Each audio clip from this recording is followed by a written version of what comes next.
Today, November 29th, 2025, marks the 10-year anniversary of my first ever sampling video, the Sampling of Crydamoure.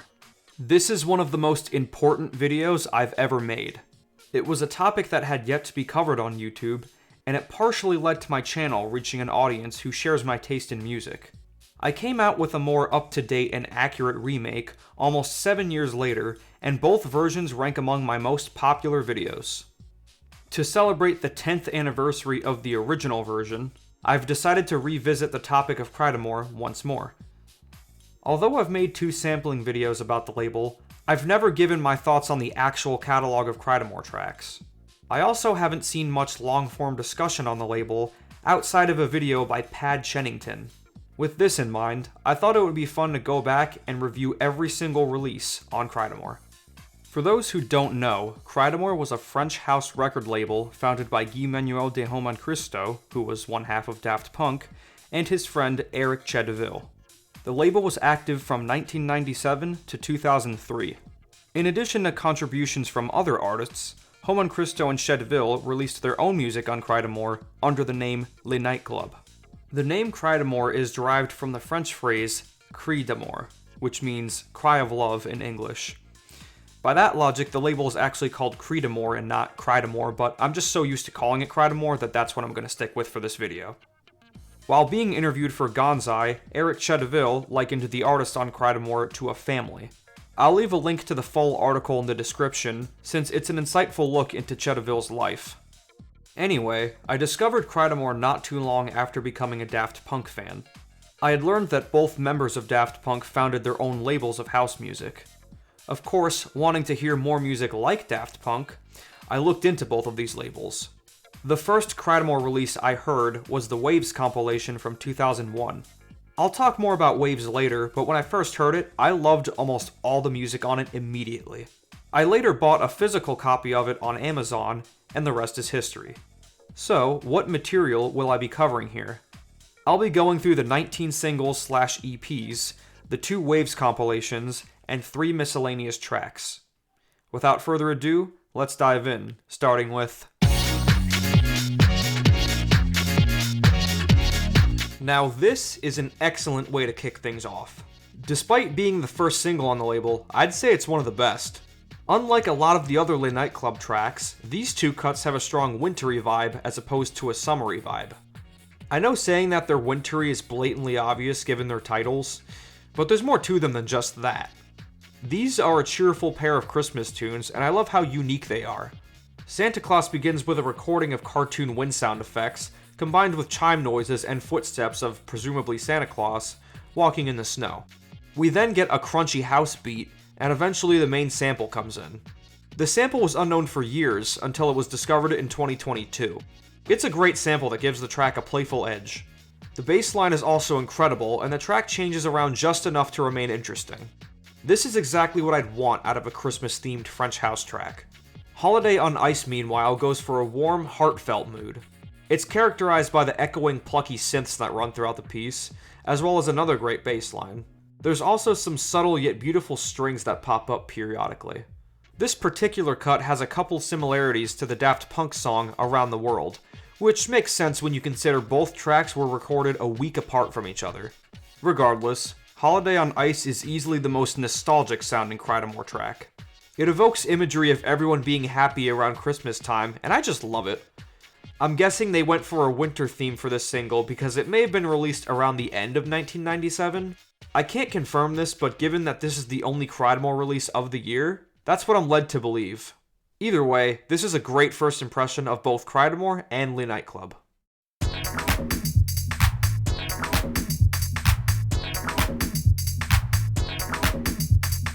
This one is a bit of an outlier in terms of the singles, but it's a good one nonetheless. It features one original track and a remix of Santa Claus. These were created by American producer Paul Johnson.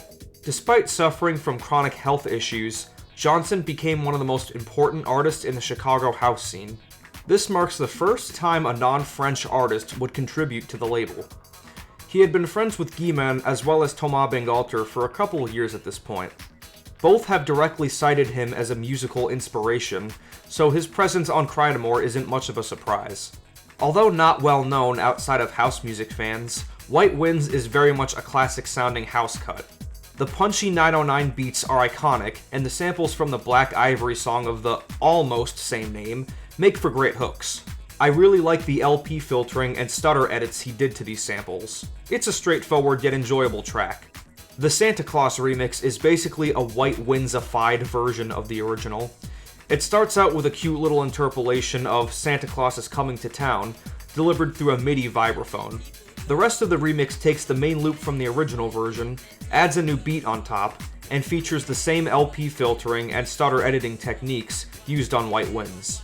It's not an essential track, and the stutter editing is a bit too intense in a couple parts, but it's a good remix. Overall, this is a solid release. I'm happy Paul Johnson played a part in the Crydamoure story.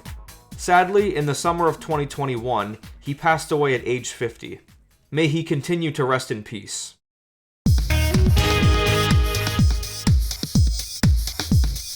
Here we have the first Crydamoure release and Le Nightclub single to carry a strong tropical vibe. Troobadoor and Mirage sound like they could soundtrack a social summer day and night respectively. Troobadoor in particular sounds very Brazilian to me. There aren't a ton of elements to the track, but what's impressive about it is the sample manipulation. All of the hooks were created using only a couple of fragments from the beginning of a 70s song. The drum machine beat is just the right amount of hard hitting, and the additional percussive elements introduced later in the track help add some more depth. Mirage, on the other hand, features a lot of different instruments.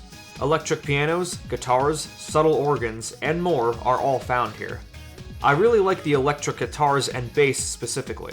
Like I said before, I can totally picture this playing at a social gathering by the beach at night.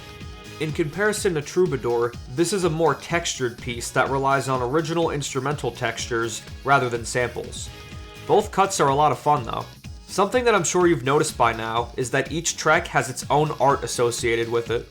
This is another reason why I love Crydamoure. The visual presentation is very appealing.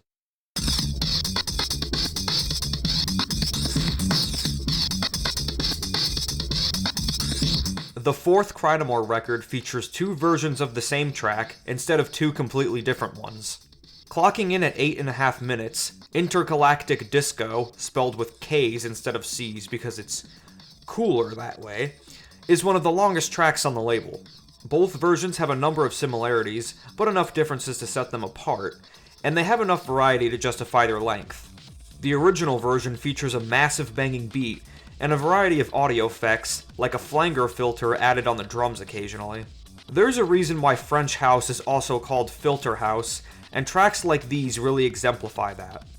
These filters, alongside the various guitar samples, horn sample, and bass line all sound really nice. I think Intergalactik Disko is the most fitting title they could have went with, because that's exactly what it sounds like. DJ Sneak's version is notably calmer and breezier in comparison, presenting a similar mix of sounds but with a less intense percussion track, while still remaining dance-centric.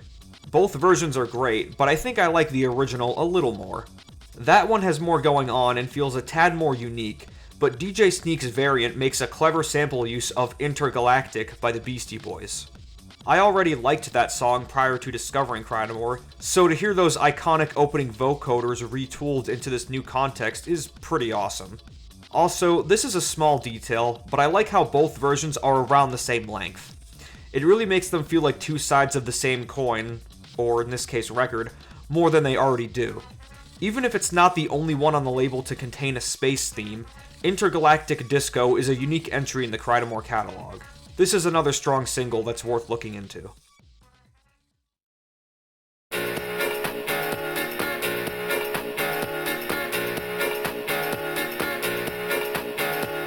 This is the largest record in terms of quantity, as it features 4 tracks instead of 2. Despite having double the amount of usual content, I actually think this is one of the weaker Crydamoure releases. Don't get me wrong, it's still enjoyable, but I also think it's a step down from the singles preceding it.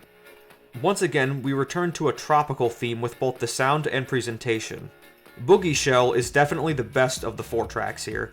The sample they went with sounds very pleasant, and Le Nightclub added a layer of nostalgia through their manipulation of it. It's a good track, with a nice feeling of warmth, but unfortunately there's not much variation. It hardly changes throughout its runtime, outside of some basic LP and HP filtering. I get that this type of music is repetitive by nature, and the main loop is pretty enough to where I can see why they kept things simple, but I also can't help but feel like they could have included a few other elements or switch-ups in the mix. Thankfully, Boogie Shell does have a charm to it and a solid groove that I've always liked. I do think it's a tad too long, but it's a good track either way. Coco Girlz has a nice bass line, but the main melody and groove are both kinda limp. The track hardly changes throughout its runtime once again, even less so than Boogie Shell. It's decent, but the original Sharon song they sampled to make this track is just way better. Mosquito is the most interesting track on the EP. There's a good use of audio effects like a phaser, a rapid pitch shift at a few parts, and even a reverse filter. I also like how they layered two different samples together and made them fit well. The bass line here is one of the most memorable aspects of the whole EP. The main string melody isn't the best though, and the whole track runs on like a minute or so longer than it should have. It's still pretty good, even if it's also kind of odd sounding. That leaves us with Coral Twist, which again makes strong use of filtering. This cut specifically gives me an aquatic vibe, and parts of it feel underwater-like. It's got a cool atmosphere, but again, it goes on for a bit too long. Also, the part of the loop with the bit-crushed ring can get tiring, especially at the 3 minutes 45 second mark. Overall, the 4 cuts on display here are decent at worst, but I tend to have higher expectations out of this label than just decent. None of them are bad, but I wouldn't rank any of them among my favorites on the label. I think they should have either added more to each of them, or cut down their length a little bit. It's a decent EP, but it definitely could have been better.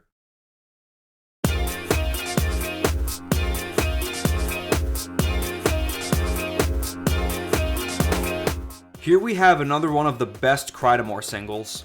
I'd even go as far to say that this is my second favorite single on the label. The Buffalo Bunch was a duo consisting of Playpaul and Rawman. I'll talk more about them later, as each of them put out a Crydamoure single under their solo aliases. Outside of a single the duo released 1 year prior, these are the only 2 original tracks they ever made. They did do some remixes after this though. Anyway, both tracks here are absolutely fantastic. Take It to the Street, also known as Tits, is built around a pitched up funk loop coupled with a banging beat and LP filtering. The drum machine is distinct thanks to the inclusion of a triangle, and the fact that they didn't go for the stock 909 textures many house artists have used in the past. Not that there's anything wrong with those, but the unique drum textures alongside the originally recorded bass line make this track special. I imagine the high-pitched aha vocal might be off-putting to some, but I think it gives this cut its own flair. This track also addresses the main issue I had with the previous record.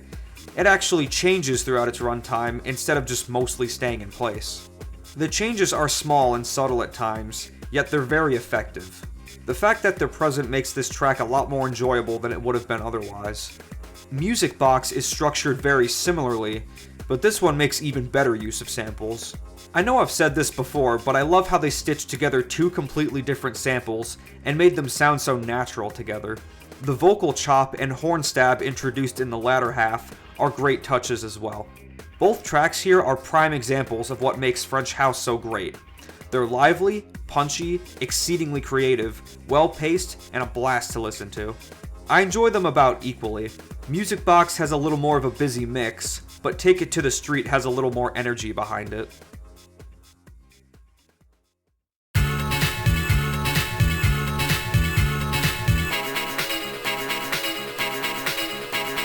Hysteria 1 and 2 have a distinct vibe when compared to many of the other Les Nightclub tracks. Both cuts actually sample the same song, but they use different parts and create something contrasting out of them. Not in terms of core ingredients, but in terms of mood. Hysteria 1 has a happy, upbeat feel to it. The shiny guitar riffs, glossy synth textures, and bass line all come together nicely. The addition of the audience cheering sound also fits the track very well. I love how the piece has multiple hooks. Hysteria 2, meanwhile, is basically the evil twin to the first one. It has the same glossy palette and audience cheering sounds, but the main sample comes off as cunning and a bit ghastly, instead of peppy and cheery.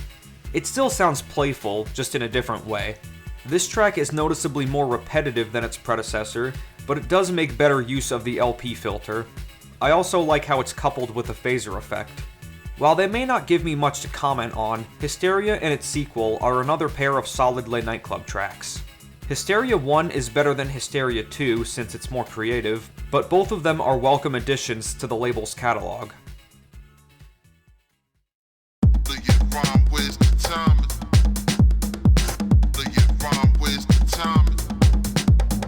And here we have the solo single from Rawman.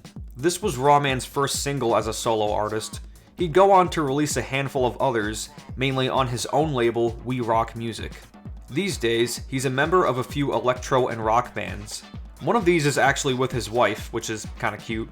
He's also composed music for TV, film, and commercials. Anyway, his release on Crydamoure is made up of 2 original tracks and a remix by Le Nightclub. It begins with Lovers, which is a very upbeat and peppy tune. It's got a unique percussion track thanks to the congos, and the pitched down vocal samples fit the vibe nicely. There's a myriad of guitar samples and yet another great bass line. A track like this is a shining example of sampling done right. Number 7 has a similar mood, but plays out more like a typical French house track. There's a few different looped samples here, with all of them stemming from the same source. The hooks here are all very well thought out. I'm happy they shift around plenty, so that the track remains fresh throughout its near 7-minute runtime. The stutter edit sometimes used on the guitar loop is cool, but there is one brief part at the 5-minute mark where it does sound overdone. Regardless, number 7 is a very solid cut. The Le Nightclub remix has many of the same elements, but presents them in a different way. It has a stronger beat than the original, and 2 of the hooks were replaced with new ones. I think both versions of number 7 are worth listening to, but the Le Nightclub remix is superior in my opinion. Lovers is the easy highlight of this single, but all 3 tracks are very enjoyable.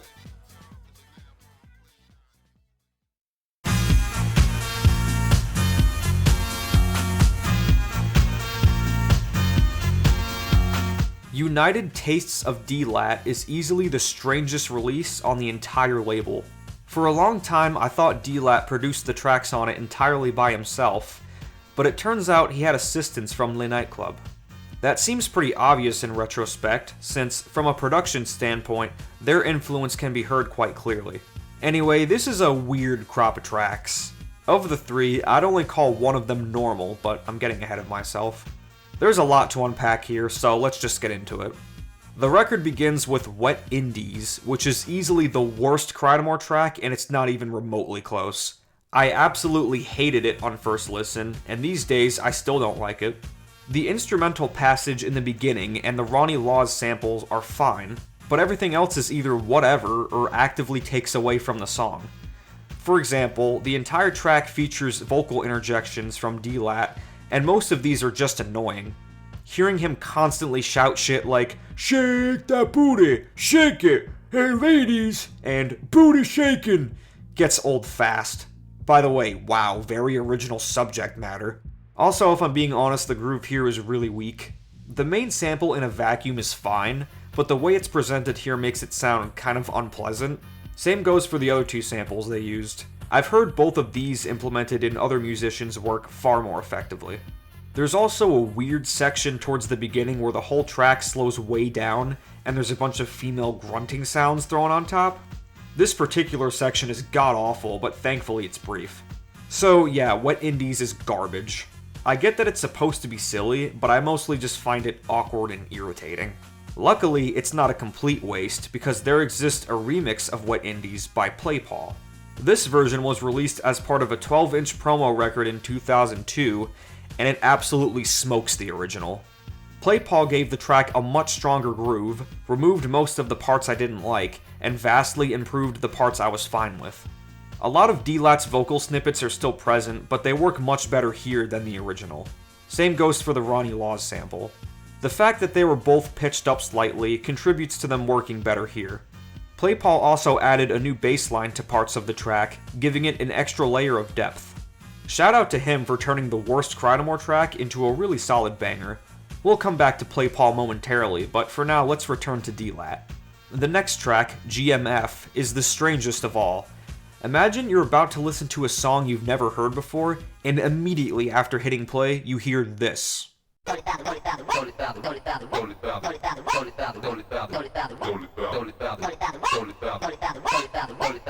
Yeah, this one has more bizarre vocal snippets, but these ones are pitched way down and harder for me to decipher. Despite their oddness, I actually don't mind their inclusion this time. Sometimes they come off as amusing, but I can see why they're distracting for others. The Chuck Mangione samples are also fun and match the silliness of the vocals. Anyway, GMF is a good track, but it's not great either. I'd love to know what GMF stands for, but I'll probably never figure that out. The final track, Wetness Anthem, is the one normal cut of the bunch. It's a very straightforward French house track with a repetitive but cheery disco loop. The sample they picked sounds very nice, and I also like the ascending intro. The occasional whoosh sound effects also help add a tiny bit of texture. I do think there could have been more variation to it though, as the track doesn't change much at all and there's not much to it. There actually exists an unreleased version of this track with added vocals.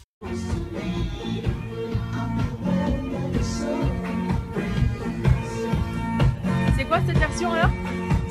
Bah ça faudrait que je te la mette depuis le début alors. Cette version on avait mis un clavier au début. Had these vocals been included in the latter half of the version we got, it would have made the track even better. Still, Wetness Anthem is a very good track. If I'm being totally honest though, none of the tracks here cross into great territory. This is one of the weakest Crydamoure releases, if not just the weakest, full stop. But the tracks on it do have a lot of personality, and I'm glad Deelat contributed something interesting, at least.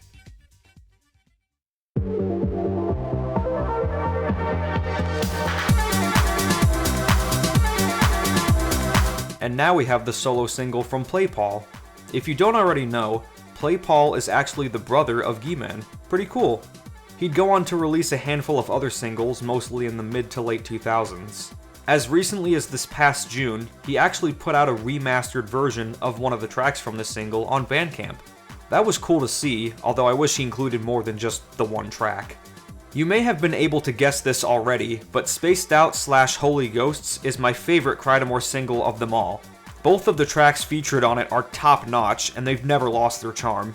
Spaced Out, as you'd guess from the name, carries a strong outer space theme. This is illustrated by the shiny Italio disco samples and the heavy use of LP filtering. Quite a few Crydamoure tracks use LP filtering, but this one utilizes it most effectively. He sometimes combines this effect with stutter edits and just a touch of distortion. It works a lot better than you might think it would. Spaced Out is actually the longest individual track on the label, clocking in at almost 9 minutes. The length has never once bothered me though, unlike some of the other Crydamoure tracks. Spaced Out switches between build-ups, drops, and breakdowns, so it remains interesting throughout its runtime. The pacing of a track like this could have easily been botched, but thankfully it was handled perfectly here. All the glistening synth samples, the way they're manipulated, the energetic drum machine beats, and originally recorded textures all come together to make a phenomenal house tune. Several of Spaced Out's strengths also apply to Holy Ghostz, though obviously this cut has a completely different vibe. Holy Ghostz reminds me of Haunted Houses because it's spooky, yet playful. It's also notably more beat-driven than Spaced Out, as there aren't any long stretches with no percussion. One thing I absolutely need to highlight is the main sample because it's unquestionably my favorite on the entire label. The sample was unknown for many years until it was discovered to be sourced from a Brazilian samba of all things named Pra Que Brigar. Play Paul took a few samples from the intro of this piece, pitched and sped them way up, and placed them into a brand new context. Insanely creative sample flip here, and the hooks he made out of them have always stuck out to me. Holy Ghostz also periodically features an originally recorded bass line and vocal samples from Paul that function more as sonic textures rather than actual lyrics. They're pretty buried in the mix and almost entirely unintelligible. There's a video on YouTube where the vocals are isolated, but even with this, the words are hard to understand. When I was younger, the addition of these vocals mystified me, but I don't mind them anymore. The track is excellent and wholly unique either way. A year after the single was released on vinyl, it was actually reissued on CD. The next two singles I'll be discussing got the same treatment, and as far as I know, this was done in a limited capacity.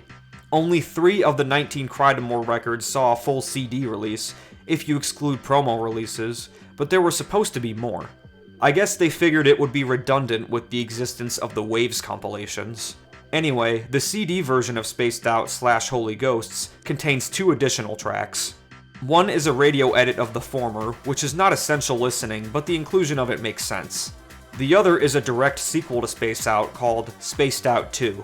I'm happy that out of all Crydamoure tracks to get a sequel after the original's release, it ended up being this one. Honestly, I think I like it a little better than the original. It's got even more energy behind it, and the inclusion of multiple hooks.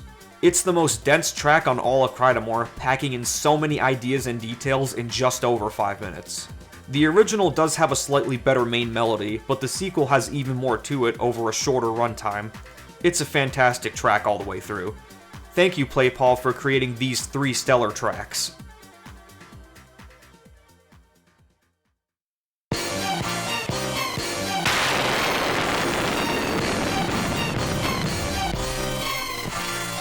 Wrath of Zeus is easily the most dramatic and bold single on Crydamoure. It's also the only one to directly tell a story. The plot is that a couple are in a nightclub, but totally aren't feeling it. The girl complains about how the place has no atmosphere, and the guy complains about the mixing being bad. The girl then points out that no one's dancing, and the couple decide to leave. Suddenly, the Greek god Zeus appears out of nowhere, and punishes the couple by forcing them to dance there for the rest of their lives. Apparently Zeus owns this nightclub and took great offense to this random couple who thought it was shitty. Really freaking goofy, I know, but the execution of this idea is definitely amusing. I wonder which member of the Eternals came up with it, or maybe it was a group effort, I don't know. I also find it amusing how the victims both have British accents, where Zeus has a French accent. I'd love to know who played these characters, as none of the voices are credited on the sleeve or anything. I'm assuming the voice of Zeus came from one of the members of the band. The skit at the beginning doesn't have much actual music, but it is an interesting little soundscape. Outside of the narration, there's a bunch of random sound effects and vocal snippets. There's one of some dude going, "Boo!" And there's a buried sample of a woman grunting that I never noticed until writing the script for this video. Once the track actually begins, you get a series of string and guitar samples going up against a heavy beat and a sub-bass arrangement. The cheesy pitched-down voice of Zeus matches the funky yet hard-hitting instrumental surprisingly well. If it's too corny for you and took away from the piece, I would get that perspective, but I think they give the track its own one-of-a-kind character. As per usual, the sampling and use of filters are nicely implemented. I especially like the "Mwahahaha" breakdown. There's some sound effects of lightning striking to go along with the Zeus voice, and there's also a buzzing synth snippet that pops up a couple times. This synth sound is used to build tension, and it completely cuts through the mix. The track does cool down towards the end, stripping things down to just the drum and bass, then only the drums shortly after. While it may be cheesy, Wrath of Zeus is an excellent house track with a unique, playful edge. I can't think of any other tracks that are quite like it. The closest thing is probably DJ Sneak and Armand van Helden's Psychic Bounty Killers, but even that one isn't fully like it.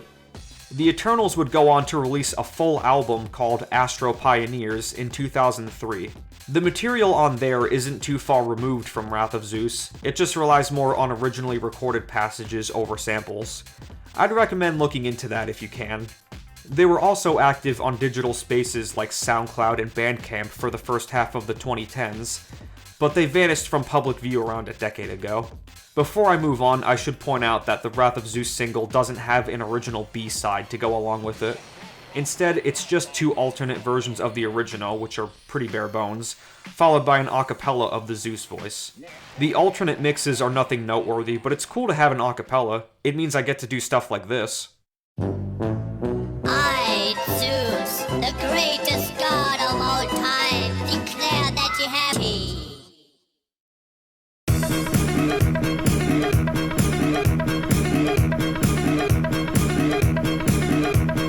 The Turkish Avenger is probably the most brazenly happy single on the label.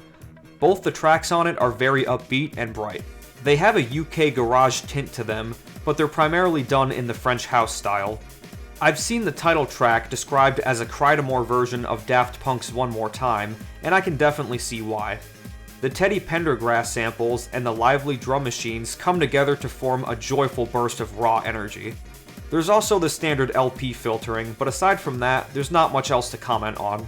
It's relatively simple and played straight, but it's very enjoyable nonetheless.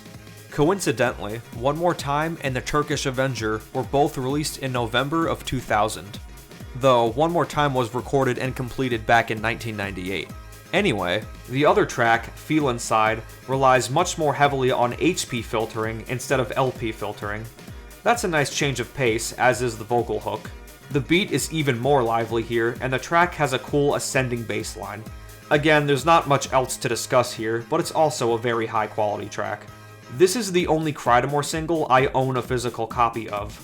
As you can see, it's the CD version. I bought it back in early 2016 for $13 on Discogs. This was actually my first purchase off the website, and of course I've made plenty more since then. Maybe one day I'll get my hands on the Spaced Out and Wrath of Zeus CDs, but considering how rare they are and how much they tend to go for now, I doubt it. Everything released on Crydamoure has been out of print for many years, so some of this stuff is kinda pricey. It's a shame, but hey, what can you do? CDAT has released several singles before and after this, some of which are under different aliases like Billy Low. He's made a bunch of really nice tracks that are also worth looking into.